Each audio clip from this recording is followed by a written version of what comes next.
প্রয়োজনে আমি জমি বিক্রি করব, লোন নিব, তাও তোমাকে কষ্ট দিতে পারবো না। বাবা প্লিজ। এই বিষয়ে আমি কোনো কথা বলতে চাইছি না ঈশা। মুজাহিদ হাসান বেরিয়ে গেলেন। ঈশার প্রচন্ড রাগ হচ্ছে বাবার একঘেয়েমি জেদ দেখে। আটতলা বিল্ডিং এর উপর থেকে স্বচ্ছ কাজ ভেদ করে ব্যস্ত শহরটা দেখছে ঈশা। তার মুখোমুখি বসে আছে তিয়াস। রেস্টুরেন্টটা নিরিবিলি, মনোরম পরিবেশ। ঈশা, খাবারটা মুখে তুলে নাওনি যে? তিয়াসের প্রশ্নের প্রতি উত্তরে মিষ্টি হাসে সে। আকাশটা আজ স্বচ্ছ নীল। এত সুন্দর পরিবেশেও ঈশার আজ মন খারাপ, ভাবা যায়? তুমি কি আমার সাথে ফ্রি হতে পারছো না সেদিন? তিয়াসকে ইশারায় থামিয়ে দেয় ঈশা। আমি ঠিক আছি তিয়াস, আসলে আজ আমার মনটা ভালো নেই। বাবার সাথে একটু তর্ক হয়েছে, এইটুকুই। দুজনের মাঝে ভিড় জমালো নীরবতার। তিয়াস খাওয়ার মাঝে মাঝে ঈশার খেয়াল রাখছে। ঈশাও চুপচাপ খাবার খাওয়ায় ব্যস্ত। ঈশাকে আজকে দুপুরের খাবারটা তিয়াসের সাথে করার অনুরোধ করা হয়। না চাইতেও তিয়াসের বারবার অনুরোধে এখানে আসতে হলো তার। সেদিন চিলেকোঠার ঘরে বন্দি হলে কি করে বললে না তো? আমি তো বলেছিলাম আমাকে কে বন্দি করেছে, আমি দেখিনি।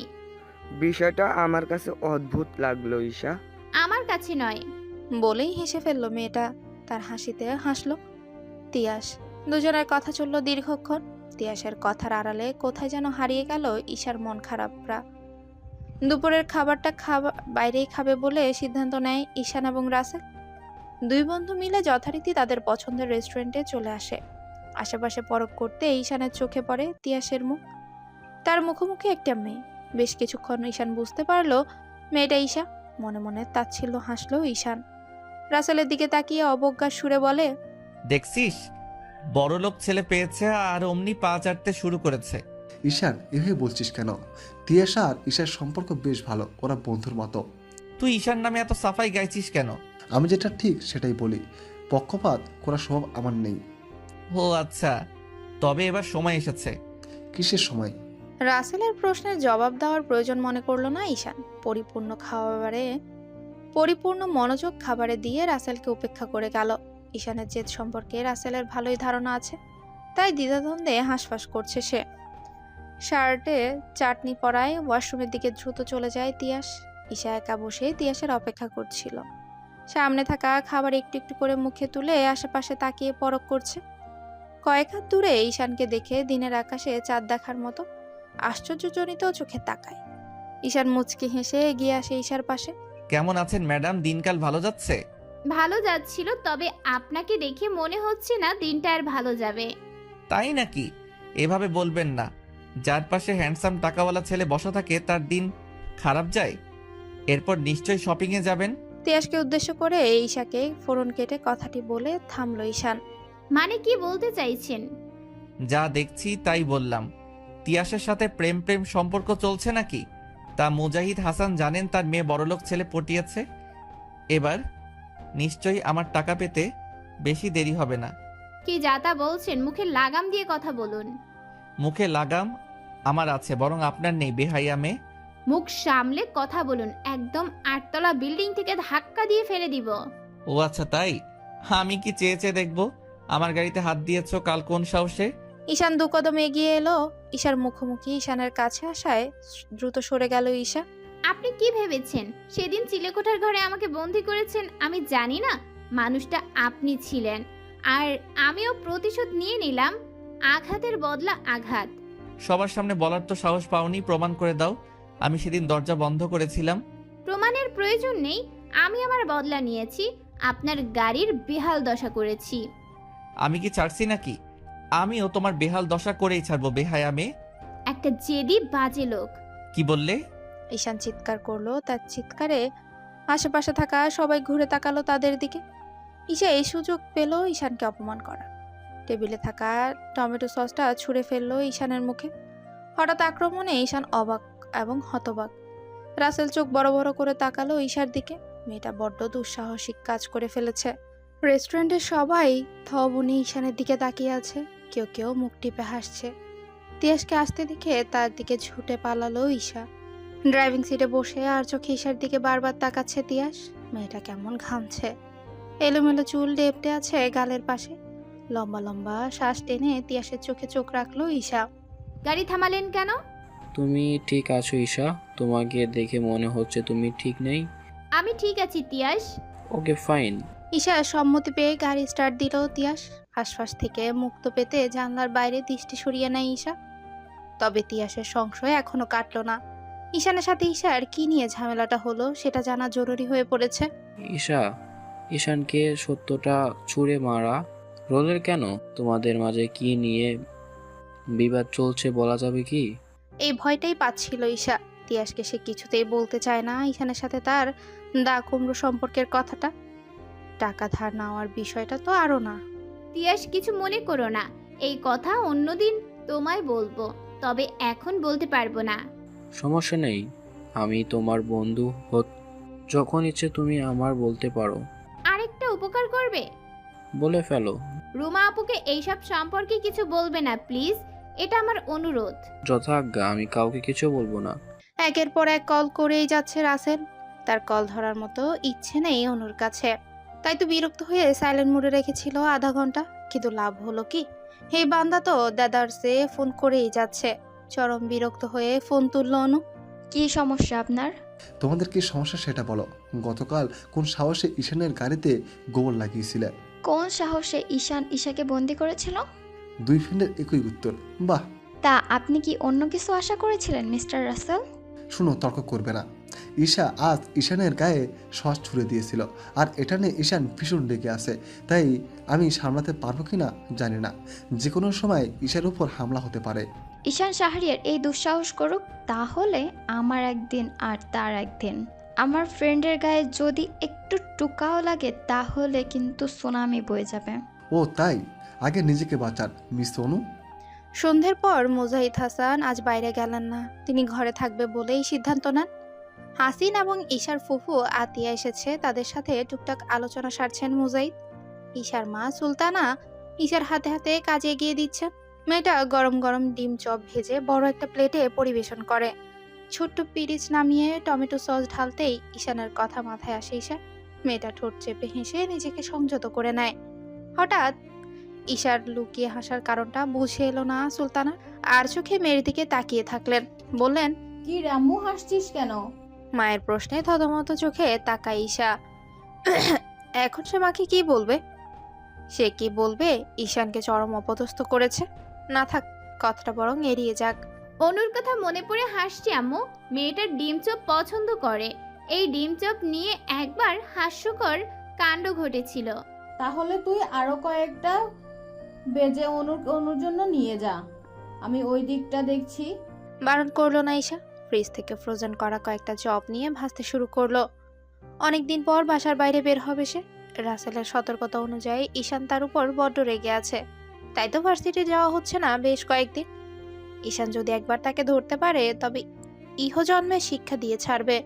ঈশাদের ফ্ল্যাটের পাশের ফ্ল্যাটে থাকে অনু, তাই আসা যাওয়া চিন্তায় পড়তে হয়নি তাকে। অনুদের বাসায় গিয়ে দুজন একসাথে আড্ডা দিচ্ছিল। তাদের আজকের পরিকল্পনা ঈশা অনুদের বাসায় থাকবে সারা রাত। তারা মুভি দেখবে। তাদের আলোচনার মাঝে ঈশার ফোনে রুমার কল আসে। রুমার নামটা ভেসে উঠতে খানিকটা ঘাবড়ে গেল ঈশা। ঈশান আর রুমা কাজিন, সেদিক থেকে নিশ্চয়ই ঈশান রুমাকে তার নামে অভিযোগ জানিয়েছে। ভেবেচিন্তে ফোন তুলল না ঈশা। এভাবে একবার না দুবার তিনবার ফোন কেটে গেল। ঈশার ঘাবড়ানো চেহারা দেখে বড় বিরক্ত হলো অনু। ফোনটা তো লিসু, তোর বর্ণনা মতে রোমা আপু বড্ড ভালো, তাকে এড়িয়ে যাচ্ছিস কেন? ঈশান যদি কোনো প্যাচ লাগায়? এত অগ্রিম ভাবিস কেন? ফোন তোল। বুকে পাথর দিয়ে ফোন তুলল ঈশা। অপর পাশ থেকে যেন হাফ ছেড়ে বাঁচলো। রুমা একটা মানুষকে এতবার ফোন করতেও বিরক্ত আসে। ধরা গলায় রুমাকে সালাম করলো ঈশা। দুজনের কুশল বিনিময় শেষে মূল কথায় ফিরল রুমা। তুমি ঠিক আছো ঈশা? হ্যাঁ আমি ঠিক আছি আপু। কাল আমার বাসায় আসবে ঈশা।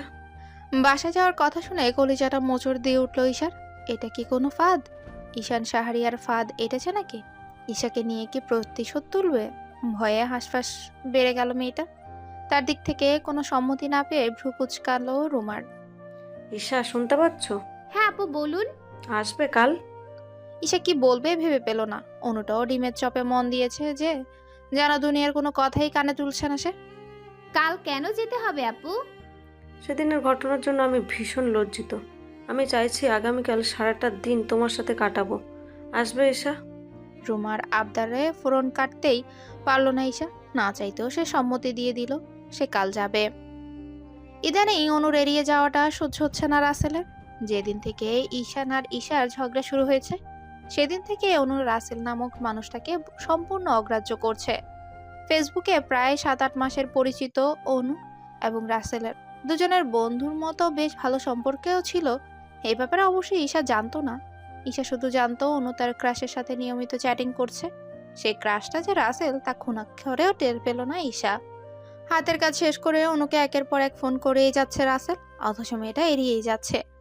কেউ ইগনোর করলে এতটা কষ্ট হয়, এতটা হাসফাস লাগে, আগে জানা ছিল না রাসেলের। মেয়েটা তাকে পাগল করে ছাড়বে। রাসেলের অস্থিরতা কমিয়ে ফোন তুলল অনু। অনু, ফোন তুলছো না কেন? কেন ফোন আসছে বিরক্ত হচ্ছ? বুঝতে পারছিস না? আগে তো বিরক্ত হতো না। গলা ধরে এলো রাসেলের। অপরদিকে অনু নিশ্চুপ। রাসেলের অনুভূতি বুঝতে পেরেও না বুঝার ভান ভাবে সে। শোনেন, আমাদের অতীত আর বর্তমান সম্পূর্ণ আলাদা। তুমি ঈশানের কারণে আমায় ইগনোর করছো, তাই না? যে আমার ফ্রেন্ডকে কষ্ট দেয় তাকে আমি আমার জীবনে রাখি না রাসেল। আমি ঈশাকে কষ্ট কখন দিলাম? তোমার বন্ধুই দিয়েছে। আমি সবসময় ঈশানকে চোখে চোখে রাখি। ঈশার ক্ষতি হওয়ার আগে তোমাদের সতর্ক করি, তারপরেও এমনটা বলবে? আমার এখন কথা বলতে ইচ্ছা করছে না রাসেল, ফোনটা রাখলাম। মুখের উপর ফোন রেখে দিল অনু। রাগে যেতে ফোনটা ছুঁড়ে ফেললো রাসেল। তখনই দরজা দিয়ে আসতে দ্রুত হাতে ফোনটা ক্যাচ করে ঈশান। এই এই এই কিডনি ছুঁড়ে ফেলেছিস কেন? ঈশানের প্রশ্নে সন্ধিহান চোখে তাকায় রাসেল। কিডনি মানে? এটা আইফোন। দরজা খুলতে ঈশাকে দেখে ঈদের চাঁদ দেখার মতো আনন্দে আত্মহারা রুতবা। মেয়েটার খুশি দেখে চাপা হাসলো ঈশা। মেয়েটার হাত ধরে এগিয়ে গেল রুমার কাছে। আজকে ঈশা একা আসেনি, তার সঙ্গ দিয়েছে অনু। রুমার সাজানো ছোট্ট সংসারটা অবাক চোখে পরখ করছিল অনু। ঈশার কানের কাছে মুখ নিয়ে বিস্মিত স্বরে বলল, এরা কি শৌখিন রে ইস্যু? সব টাকা টাকা টাকা থাকলেই সব সম্ভব, তাই না রে? তো তুই বিয়ে কর টাকাওয়ালা ছেলে। একটারে পেলে তো হইতই, গলায় ঝুলে পড়তাম। অনুর কথায় ঠোঁট টিপে হাসলো ঈশা। রুমাকে আসতে দেখে দ্রুত নিজেকে সংযত করে নেয় অনু। রুমার পেছন পেছন দৌড়ে কক্ষে ফিরল রুতবা। মেয়েটার হাত ধরে একটা ট্যাব দূর থেকে বোঝা যাচ্ছে কারোর সাথে সে ভিডিও কলে কথা বলছে। রুতবা হঠাৎ ফোনটা নিয়ে ধরলো ঈশার কাছে। ভিডিও কলে থাকা ব্যক্তির উদ্দেশ্যে বলে, নানুমণি দেখো, এটা আমার ঈশামণি। ঈশামণি হাই বলো। ভিডিও কলে থাকা ব্যক্তিটি ঈশানের মা মাহমুদা। রুমার মেয়েটাকে তিনি ভীষণ আদর করেন। অবসর সময়ে রুতবার সাথে ভিডিও কলে সময় কাটান। মনে মনে কল্পনায় রেখেছেন ঈশানের একটা টুকটুকে মেয়ে হবে।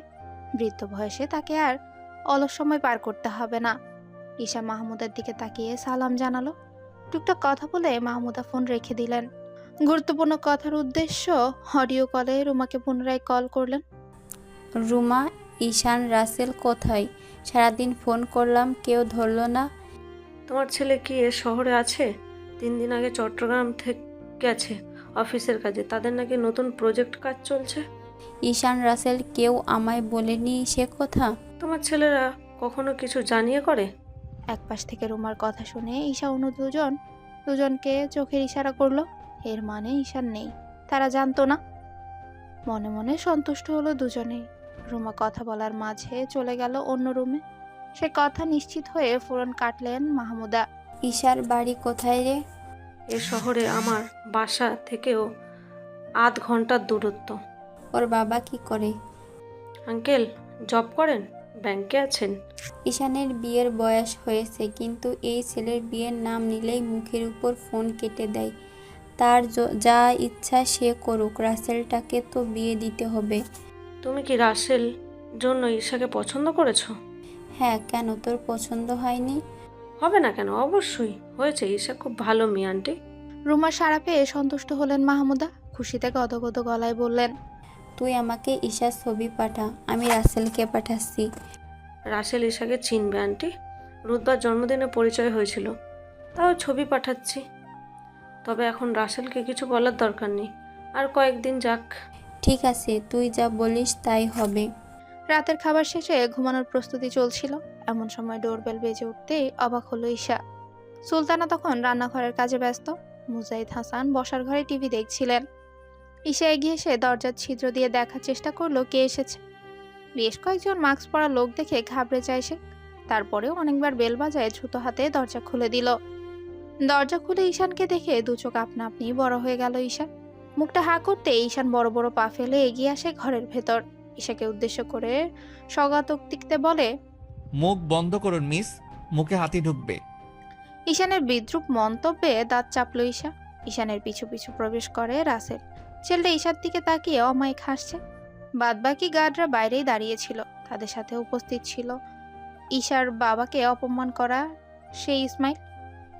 ঈশানকে দেখে বুকটা ভারী হয়ে এলো মুজাহিদ হাসানের। ভয়ে কুকড়ে যাওয়ার অবস্থা তার, তবুও বাইরে থেকে তিনি নীরব। স্যার আপনি?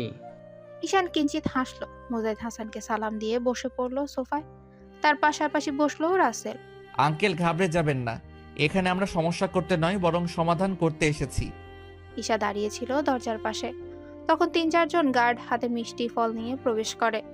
এত এত খাবার দেখে অবাক হয় ঈশা। বসার ঘরে মেঝে অর্ধেকটা পূর্ণ হয় ঈশানের উপহার সামগ্রীতে। ঈশা ভ্রুকুচকে তাকিয়েছিল সেদিকে। অপরদিকে ঈশান তাকিয়ে আছে তার দিকে। সমস্যা তৈরি করতে নয় বরং সমাধান করতে এসেছেন।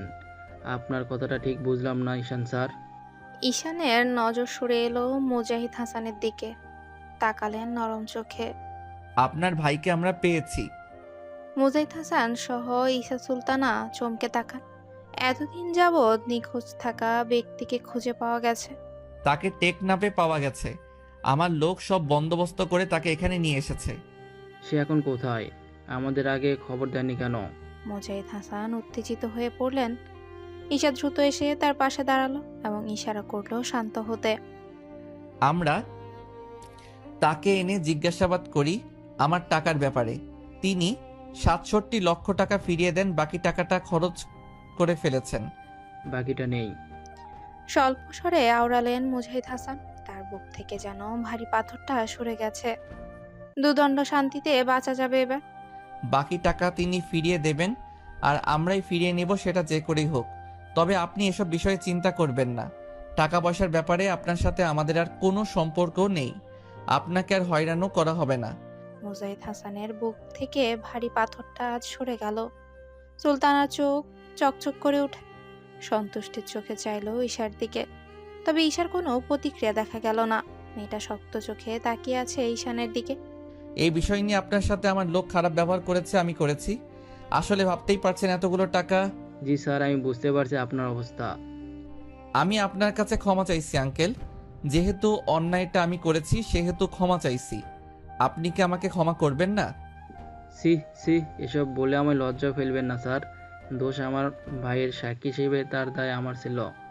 ঈশানের পাশে এই কাচুমাচু হয়ে দাঁড়িয়েছিল ইসমাইল। সেদিনের সেই তেজ সাহস আজ যেন কোথায় গায়েব হয়ে গেছে।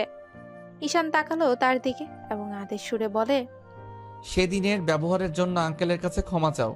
ঈশানের আদেশ দিতে হয়তো দেরি হলো, কিন্তু ইসমাইলের ক্ষমা চাইতে দেরি হলো না। নরম স্বরে হাত তুলে ক্ষমা চাইলো ইসমাইল। ঈশান আর চোখে একবার তাকালো ঈশার দিকে। মেয়েটা চোখ মুখ দেখে মনে হচ্ছে না যে খুশি কিংবা সন্তুষ্ট। ঈশানের ভাবনার মাঝে ফোড়ন কাটলো ঈশা। এভাবে হয় না মিস্টার ঈশান। সেদিন যে অপমানটা আমাদের করা হয়েছে তার ক্ষত এভাবে তো যাবে না। ওনাকে বলুন আমার বাবার পা জড়িয়ে মাপ চাইতে। ঈশার কথায় প্রতিক্রিয়া জানালেন মুজাহিদ হাসান। কড়া চোখে দৃষ্টি নিক্ষেপ করে ঈশাকে বলেন, তুমি ভেতরে যাও, তর্ক করো না ঈশা। আমি তর্ক করছি না বাবা, আমি আমার মন্তব্য জানিয়ে দিলাম। এবার ঈশান শাহরিয়ার কি করবেন তিনি নিজে ভেবে দেখবেন। ঈশান কিঞ্চিত হাসলো। ঈশা যে গড়বড় করবে এটা তার ধারণা ছিল, তাই তো ইসমাইলকে ইশারা করা হলো মাফ চাইতে। ঈশানের নির্দেশ মানতে বাধ্য সে, তাই তো মুজাহিদ হাসানের পা জড়িয়ে মাফ চাইলো। আঙ্কেল আমরা আসছি আপনার সাথে, আমাদের আর কোনো বৈরিতা নেই। যে কোনো সমস্যায় আপনি আমাকে স্মরণ করতে পারেন, আমি অবশ্যই সাহায্য করব। ঈশান বেরিয়ে গেলে ঈশা দরজা বন্ধ করার উদ্দেশ্যে দরজার কাছে যেতে সিঁড়ি বেয়ে পুনরায় উঠে এলো ঈশান। ঈশার চোখে চোখ রেখে ক্রূর হেসে বলে, মামলা মোকদ্দমা আপনার বাবার সাথে সমাপ্ত হয়েছে, তবে আপনার সাথে নয় মিস ঈশা। মনে রাখবেন এই ভালো ঈশানের রূপটা আপনার জন্য নয়,